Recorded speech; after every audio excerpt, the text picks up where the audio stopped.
Hello guys, स्वागत है आपका इस चैनल में हमारे। और हमने जो चैप्टर क्लास 6 का जो चैप्टर सेकंड है, इसका मैंने एक वीडियो बना चुका है पार्ट 1। अगर आपने उस वीडियो को नहीं देखा है तो प्लीज़ आप उस वीडियो को देख लें। मेरे इस चैनल पे जाएं और या फिर उस वीडियो का लिंक इस वीडियो को डिस्क्रिप्शन में मैं दे दूँगा, ठीक है। तो चलिए इस चैप्टर को हम करते हैं स्टार्ट। और बाकी कुछ हमने टॉपिक्स को छोड़े थे तो उसको हम कंप्लीट करते हैं आज। तो चलिए करता है स्टार्ट अभी के लिए। चलिए देखते हैं। हमारा टॉपिक है वो आ गया हमारा डाइटरी फाइबर। अब हम इसको देखते हैं कि ये हमारा डाइटरी फाइबर का, सबसे पहले अब इसको हम समझते हैं डाइटरी फाइबर को। बेसिकली डाइटरी फाइबर भी एक तरह का ये हमारा फाइबर जिससे कि हमारी बॉडी में फाइबर की भी आवश्यकता पड़ती है। हमारी बॉडी में फाइबर बहुत इंपॉर्टेंट, इसका फाइबर का जो सोर्स होता है हमारे पास, फाइबर का जो नट्स में मिलता है फाइबर का सोर्स, ठीक है। तो हम इसमें देखते हैं बेसिकली डाइटरी फाइबर, इसको हम बोलते हैं रफेज। और रफेज के मतलब सिंपल मीनिंग्स होता है हमारा, ये जो रफेज दी गई है इसका मीनिंग बोला है चारा, ठीक है। रफेज का मतलब होता है चारा, ठीक है। तो यहाँ पे चारा दीजिए, इसको एनिमल से रिलेट कर लेना, लेकिन हमें एनिमल से नहीं, लेकिन हाँ चारा तो अब एनिमल से ही रिलेटेड है कि जो चारा खिलाते हैं, ठीक है। तो ये कह रहा है कि रफेज ये हो सकता है हमारा चारा बोले या फिर न्यूट्रिएंट्स बोले। तो चारा थोड़ा सा मतलब भद्दा लगता है, तो आप न्यूट्रिएंट्स को ही इसको यूज करो, न्यूट्रिएंट्स टर्म। तो roughage is mainly provided by the plants in our food. ये हमारे प्लांट्स से भी मिलता है, सच जैसे कि चारा केवल, और हम न्यूट्रिएंट्स की बात करें तो हमारा मीट और मांस दोनों से हो सकता है, लेकिन अगर हम बात करें रफेज की तो ये हमारे केवल प्लांट्स प्रोवाइड करते हैं। जैसे कि दाल यहाँ पे मिलता है तो हमें प्लांट से ही मिलता है, हमें आलू मिलता है प्लांट से ही मिलता है। ओके गाइस, हो गया। और जैसे ग्रेन की हम बात करें, अनाज जो भी है उससे मिलता है अनाज, ठीक है, चारा। तो ये हो गया हमारा रफेज का कॉन्सेप्ट। अब आगे हम लोग बढ़ते हैं। अब अगर आपको कोई डाउट अगर फिर भी तो आप हमें कमेंट कर सकते हो, बता सकते हो आप तुरंत हमें, बेहिचक हम लोग बात करेंगे, आपके कमेंट जवाब देंगे। और इस वीडियो का देख सकते हो अपने दोस्तों को शेयर करो, और आपकी अपनी राय क्या है इस वीडियो से रिलेटेड अपने इस कमेंट सेक्शन में हमें पोस्ट करो। और आप किस टॉपिक पे, कौन सा टॉपिक आपको दिक्कत आ रही है पढ़ने में, अगर आप बीच में भी कोई टॉपिक उठा के चाहते हो कि हाँ मतलब ये नहीं समझ में आ रहा है आप हमें पढ़ाओ, तो मैं उस टॉपिक पे वीडियो ज़रूर बनाऊंगा, आपको बस कमेंट में करनी है। चलिए तो हम अब आगे देखते हैं, स्टार्ट करते हैं।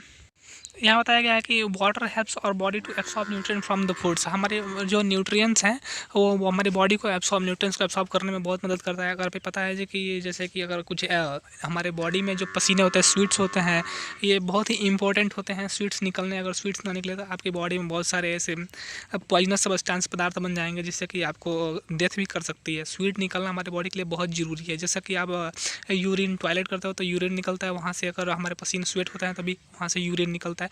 तो ये कुछ बहुत ही इंपॉर्टेंट फैक्टर्स है, उसके बारे में बताया गया है जो हमारे बॉडी के वेस्ट हैं, बाई प्रोडक्ट जिसको बोलते हैं वेस्ट।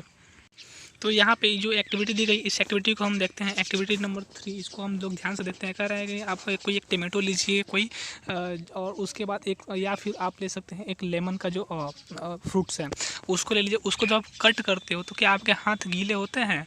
अगर तो गीले होते तो प्लीज़ आप इस कमेंट में अगर एस करना, बताना आप कमेंट में मुझे। तो ऐसा क्यों कह रहा है? क्योंकि ये डिनोट कर रहा है हमारा कि ये कंटेन करता है हमारा वाटर को। और साथ साथ अगर हमें बात करें लेमन की तो इसमें होता है हमारा साइट्रस एसिड, जो आगे हम लोग आपको पढ़ाएंगे, साइट्रिक एसिड जिसको बोलते हैं। और इसकी हिंदी की हम बात करें तो इसको अम्ल बोलते हैं, हिंदी में एसिड को अम्ल बोलते हैं, साइट्रस एसिड, साइट्रस अम्ल, ठीक है। तो हम लोग इंग्लिश में ही पढ़ना ठीक रहता है। साइट्रिक एसिड इसमें पाया जाता है हमारा लेमन में, ठीक है। तो फिलहाल अब ये देख रहे हैं कि वो कई कह रहा है कि आपको चेक करना है, देखना है कि आपके हाथ पर गीले होते हैं कि नहीं होते हैं। और अपने घर में ये भी पता करना है कि आपके कौन से ऐसे जो फ्रूट्स हैं जिसमें कि वाटर कंटेन होता है, ठीक है। अब हमारा जो टॉपिक आता है नेक्स्ट, अब हमारा जो बैलेंस डाइट की बात की जाए, बैलेंस डाइट, ये हमारा जो नेक्स्ट टॉपिक है, ये बैलेंस डाइट, इसको हम लोग देखते हैं। चलिए अब जो हमारा जो टॉपिक है स्टार्ट होता है हमारा बैलेंस डाइट। इसको हम समझते हैं बैलेंस डाइट को, ठीक है। अगर आप खाना खाते हो डेली, डे बाय डे खाना खाते हो, ठीक है, अब वही आपके डाइट्स होते हैं, ठीक है। जो खाना खाते हैं और दिन में वो आपके डाइट्स होते हैं, लेकिन इसको एक सिस्टमेटिक वे में आपको लेना, खाने को, फूड को लेना, वो हमारा एक बैलेंस वे में लेना कि हाँ आपकी बॉडी को खाना लगे, आपकी बॉडी अगर खाना खाओगे तो आपकी बॉडी को ग्रोथ में वो खाना जाए, आपके बॉडी पार्ट्स की ग्रोथ हो, मेंटेनेंस, आपकी बॉडी में सारी एनर्जी लगे, आपकी बॉडी को ग्रोथ करने में लगे, आपका हेल्थ अच्छी हो, आप फिटनेस अच्छी हो आपकी, ठीक है। उसके लिए आप एक्सरसाइज कर सकते हो, ठीक है। तो ये हो गया हमारे बैलेंस पार्ट। अगर हमें समझना है तो सबसे पहले इसको समझते हैं कि ये खाना ये हमारी बॉडी में लगता है, पहले खाना हमारी बॉडी में खाते हैं, ठीक है। उसके बाद हम समझते हैं कि हमें खाना खाना चाहिए तो ना ही हमें अधिक खाना चाहिए और ना ही हमें कम खाना चाहिए, ठीक है। हमारे बॉडी को अगर मेंटेन रखना है तो खाना अगर अधिक खा लोगे तो भी ओवर रिएक्शन कर देगा, और कम खाओगे तो भी गलत है हमारे लिए। गाइज यहाँ पे एक बहुत ही इंपॉर्टेंट क्वेश्चन दिया गया है, कह रहा है कि do you think all age needs same type of diet. क्या सभी मतलब सभी एज के लोगों को सेम प्रकार का डाइट खाना चाहिए? तो आपका क्या राय है? तो मैं कहूँगा कि नहीं, हर इंसान का खाना अलग होता है, हर किसी को खाने की डाइजेस्ट करने की अलग होती है। आपको की खाना और पसंद है, किसी और पसंद है। यहाँ पे पसंद और नापसंद की बात नहीं है, बात यहाँ पे एज की आती है। तो अगर एज की जहाँ पर बात आ रही है तो आप ये समझो कि अगर आप बच्चे हो तो आपको थोड़ा खाना एक मीडियम में ही खाना चाहिए, उतना ना अधिक ना उतना कम खाना चाहिए। लेकिन अगर आप थोड़ा एजेड हो, कम से कम 18-20 साल के हो, उससे ऊपर के हो, अगर आप थोड़ा मैच्योर होने वाले हो तो आपको एनर्जी अधिक चाहिए, न्यूट्रिशन अधिक चाहिए, ठीक है। अगर आप बूढ़े होने वाले हो तो वहाँ पे थोड़ा आपको खाना कम चाहिए। जैसे जैसे आपकी एज निकलती है वहाँ पे खाना आपको थोड़ा कम चाहिए, और जो लोग एजेड ज़्यादा बूढ़े होते हैं वो खाना थोड़ा कम खाते हैं, और थोड़ा बच्चे की तुलना में वो बहुत कम खाते हैं खाना। आखिर ऐसा क्यों होता है, क्यों होता है ऐसा? अगर आपको पता है रीज़न तो कमेंट में सेक्शन में बताओ, और नहीं तो मैं बता रहा हूँ, इसको ध्यान से सुनो। इसको खाना वो इसलिए कम खाते हैं क्योंकि हर इंसान के जो डाइजेस्टिव सिस्टम है, पाचन तंत्र की शक्ति, जो खाना आप वही खाने को आप पचा लोगे, कई खाना लोग खाते हैं तो पचा नहीं पाते हैं, तो वहाँ पे वो दिक्कत आती है।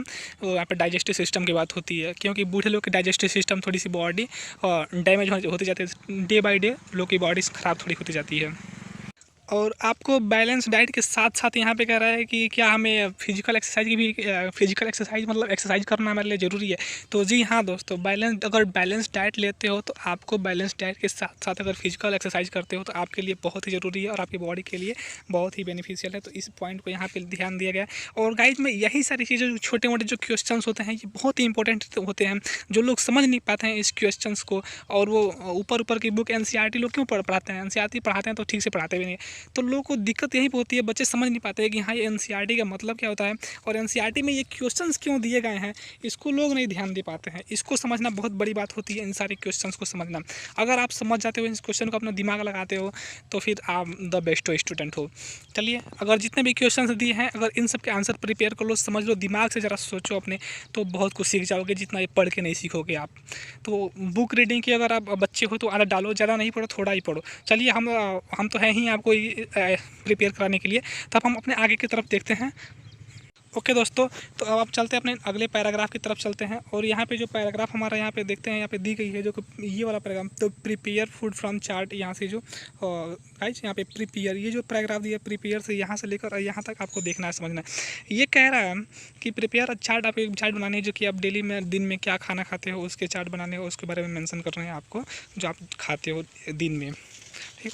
अब हमारा जो अगला यहाँ पे जो पैराग्राफ दिया है, इस पैराग्राफ को हम समझते हैं यहाँ से द पल्सेस से लेकर और इसको और नीचे तक, यहाँ तक हम चलने वाले हैं, यहाँ तक मटेरियल तक, ठीक है। तो इसको हम समझते हैं।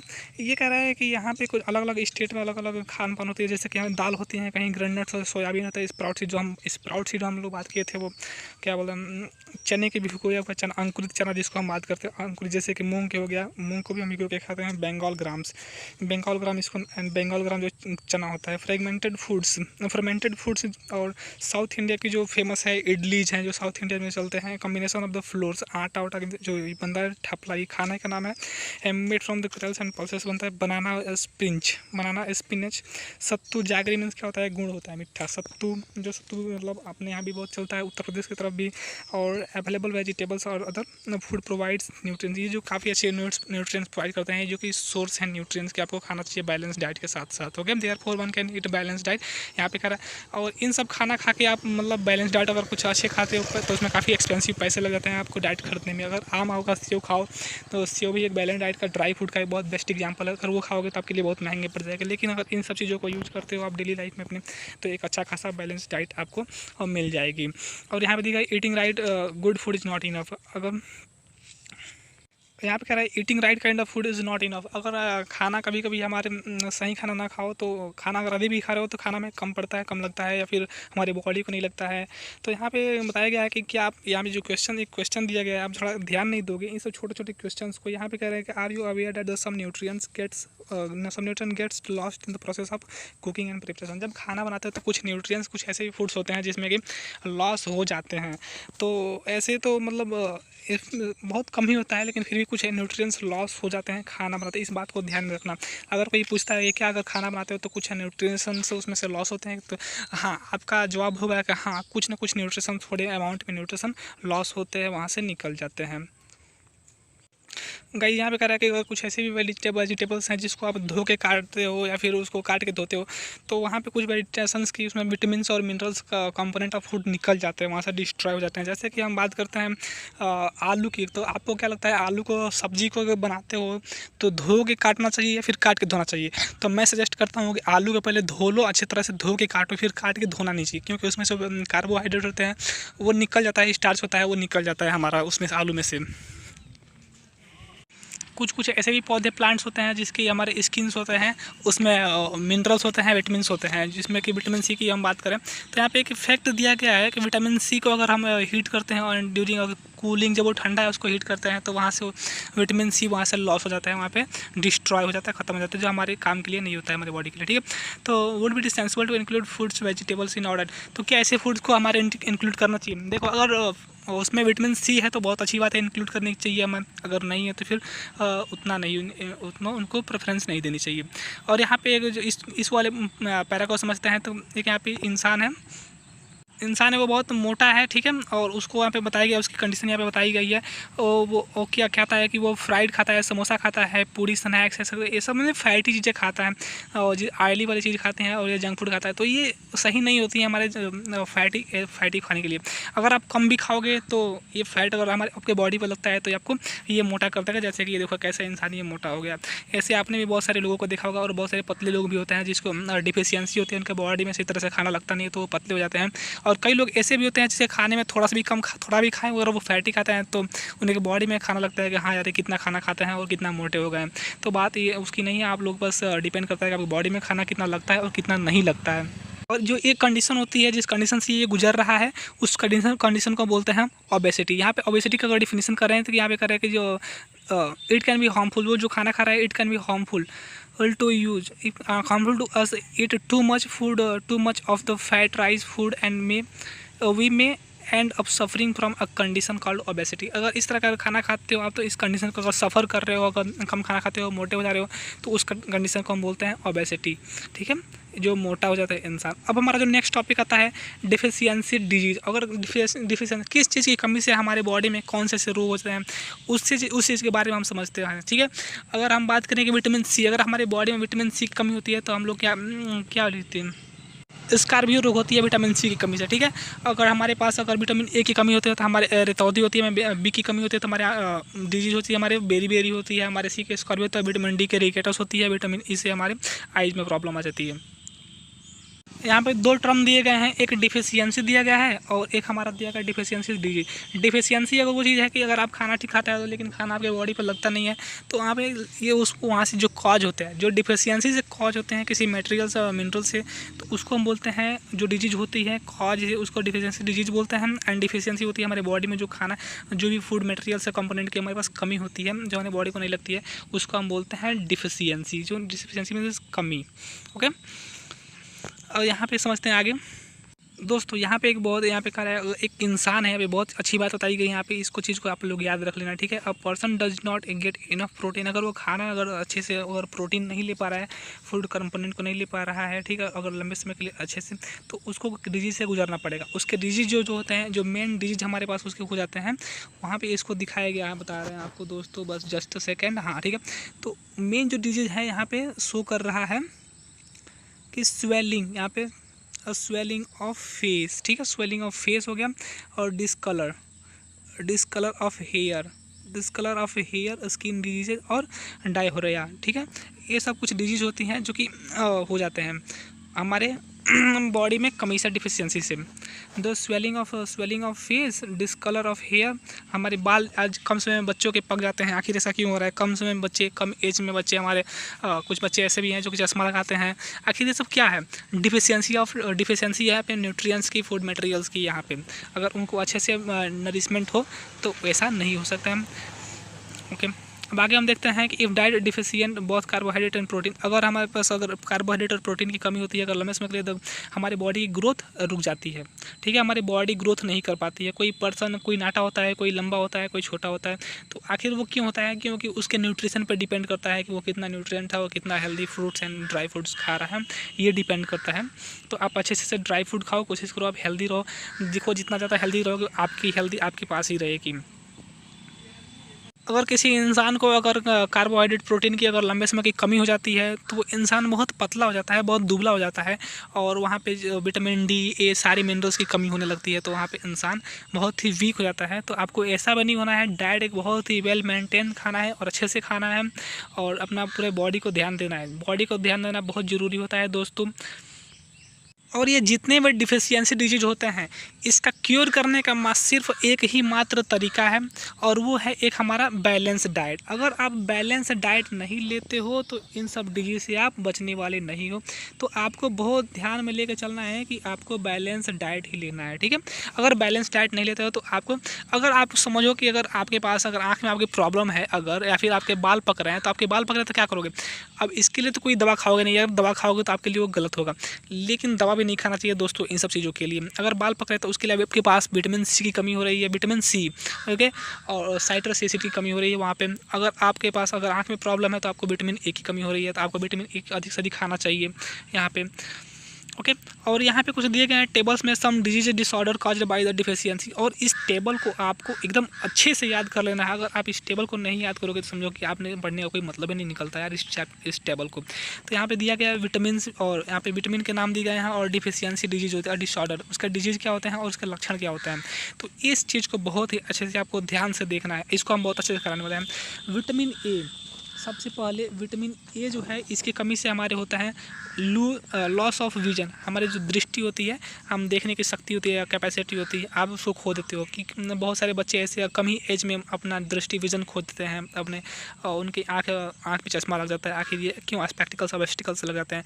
तो ये सब इसका विटामिन ए की कमी होती है, अभी जो मैंने वीडियो में बताया भी था आपको। और इसके लक्षण क्या है? पुअर विजन, साफ से दिखाई न देना, लॉस ऑफ विजन, दृष्टि को खोना, डार्कनेस इन द नाइट, और रात में एकदम काला बादल जैसे काला धुंधला दिखाई देना, ओके। ये सारे सिम्टम्स हैं उसके हमारे विटामिन ए के। विटामिन बी1 के बेरी जो रोग होता है, मैं पहले बताया था कि इसमें मसल्स वीक हो जाते हैं, वेरी लीन हो जाते हैं। और विटामिन सी के स्कार भी रोग होती है। विटामिन डी से रिकेटस होता है, इसका लक्षण होता है बेम बिकम वेरी बेंट, मैंने लचीले हो जाते हैं, बहुत ही लीन और कमजोर हो जाते हैं। और कैल्शियम की कमी से हमारे बोन्स एंड टूथ, दांत दोनों डीके हो जाते हैं। आपको बतानी है कि हमारी बॉडी में सबसे हार्डेस्ट सब्सटेंस कौन सी। ये क्वेश्चन आगे क्लास की है, लेकिन मैं आपको पहले पूछ रहा हूँ ताकि अगर आप इस क्वेश्चन को समझ रहे हो तो कंपटीशन के लिए और कहीं भी आप, बहुत अच्छी क्वेश्चन है कि हमारे बॉडी में सबसे हार्डेस्ट सब्सटेंस कौन सी है? इनेमल। इस बात को याद रखना, enamel is the hardest substance in our body, ठीक है। इनेमल की स्पेलिंग होती है ENAMEL। Enamel is the hardest substance in our body, ठीक है। और यहाँ पे आयोडीन, जो आयोडीन की कमी से हमारे गोइटर रोग होता है, जिसको घोंक बोलते हैं, जैसे कि किसी के गले में हो जाती है रोग। आयरन की कमी से हमारे एनीमिया हो जाता है, जो हमारे बॉडी में वीकनेस आती है। आई होप गाइज, मैं आशा करता हूँ कि ये आपको चैप्टर पूरी तरह से अच्छी तरह से समझ आया होगा। और यहाँ पे जो कीवर्ड्स दिए गए हैं, अगर इन कीवर्ड्स के मीनिंग अगर आप हमें कमेंट करो, अगर आपको पता है, जानकारी है, नॉलेज है कीवर्ड्स के बारे में, इन सारे जो कीवर्ड्स दिए गए हैं इस कीवर्ड्स को आप समझो, क्योंकि ये जानना बहुत ज़रूरी है। अगर चाहते हो कि चलो मैं बता ही देता हूँ कीवर्ड्स के मतलब सिंपल। पहले बैलेंस डाइट आपको समझना है कि आपको बैलेंस डाइट क्या होता है। अब मैंने वीडियो में बताया ही, आप एक बार वीडियो को दोबारा देख सकते हो। Very low carbohydrate, energy, fats क्या होता है, मिनरल्स क्या होता है, न्यूट्रिएंट्स, प्रोटीन, रफेज, और स्कार्बी काइंड ऑफ डिजीज, और स्टार्च क्या हमारे कंपोनेंट ऑफ फूड है, विटामिन भी कंपोनेंट ऑफ फूड है हमारी बॉडी में, ओके। तो आशा करता हूँ कि अगर आपको और कोई भी डाउट्स हैं अगर इस चैप्टर से रिलेटेड, आप हमें जस्ट बताओ, कमेंट करो कि आपको क्या डाउट्स हैं और क्या डाउट्स नहीं हैं। बस मैं आपको जल्द से जल्द उसको डाउट्स को क्लियर करने वाला हूँ। और वीडियो को लाइक करो, दोस्तों को शेयर करो, सब्सक्राइब करो चैनल को, और हमें अपने डाउट्स पोस्ट करो कि आप किस टॉपिक पर वीडियो चाहते हो, कौन से टॉपिक में वीडियो बनाओ। आप कोई भी टॉपिक, रैंडम टॉपिक दे सकते हो हमें, और कमेंट में बताओ, और बस अधिक से अधिक सपोर्ट करिए, बस हमें अपना प्यार दिखाइए। और मैं इस सीरीज़ को स्टार्ट किया हूँ क्लास 6 के साइंस से। मैं इस सीरीज़ को लेकर आगे तक सभी क्लास के साइंस को मैं वीडियो बनाऊंगा और इस चैनल पर आएंगे। और भी एग्जाम के जो बच्चे तैयारी कर रहे हैं उनको भी मैं वीडियो इस पे चैनल पर लाऊंगा। अगर हर चीज़ की गाइडेंस आपको दी जाएगी इस चैनल पे, बस आप बने रहिए, हमें सपोर्ट कीजिए। बस आपको सपोर्ट करने में कुछ जाता नहीं है, बस आपको भी थोड़ी खुशी मिलेगी, हमें भी कुछ थोड़ी खुशी मिलेगा, हमें भी आपको थोड़ा ज्ञान दे दूँ। तो अभी के लिए चलते हैं, बाय, मिलेगा अगली वीडियो में। दोस्तों जाते जाते पहले मैं एक थोड़ा सा ये जो समरी है, इस समरी को थोड़ा सा हम एक बार रिक्विजिट कर लेते हैं, इसको देख लेते हैं थोड़ा सा एक बार, क्योंकि ये समरी जो है ये बहुत ज़रूरी होती है। अगर पूरा चैप्टर पढ़ लिया, अगर आपने समरी नहीं पढ़ा, अगर इसको नहीं समझा तो फिर पढ़ने का फ़ायदा क्या होता है यार। तो यहाँ पे मेजर न्यूट्रिएंट्स के बारे में बताया गया कि जो carbohydrate, protein, fats, vitamin, minerals यहाँ पे जो दिया गया ये सब हमारे मेजर न्यूट्रिएंट्स है, ठीक है। इसको बस आप थोड़ा ध्यान देख लेना। और carbohydrate fats mainly provides energy to हमारे बॉडी में कार्बोहाइड्रेट फैट और एनर्जी प्रोवाइड करते हैं, ठीक है।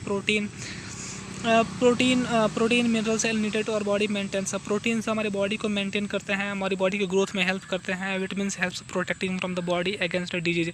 और विटामिन जो होते हैं हमारी बॉडी को डिजीज से हमें मुक्त करते हैं हमारी बॉडीज को, ठीक है। इस कार्बोहाइड्रेट, प्रोटीन और इसके बीच में डिफरेंस यहाँ पे बहुत क्लियरली दे दिया, जो आपके पूरे बुक में कहीं नहीं दिया है, लेकिन यहाँ पे जो पॉइंट्स है यहाँ पे बहुत ही क्लियरली कार्बोहाइड्रेट, प्रोटीन और विटामिन, इन तीनों का डिफरेंस दिया है। इसको याद कर लेना मस्ट है, बहुत जरूरी है, बहुत इंपॉर्टेंट है, ठीक है। बैलेंस डाइट के बारे में बताया गया। Balance diet nutrients all the body food, यहाँ पे कह रहा है कि provides all the nutrient that और बॉडी, हमारी बॉडी को सारी न्यूट्रिएंट्स प्रोवाइड करता है जो हमारी बॉडी को चाहिए बैलेंस डाइट में, ठीक है, एक अच्छे सही मात्रा में, सही क्वांटिटी में, ओके।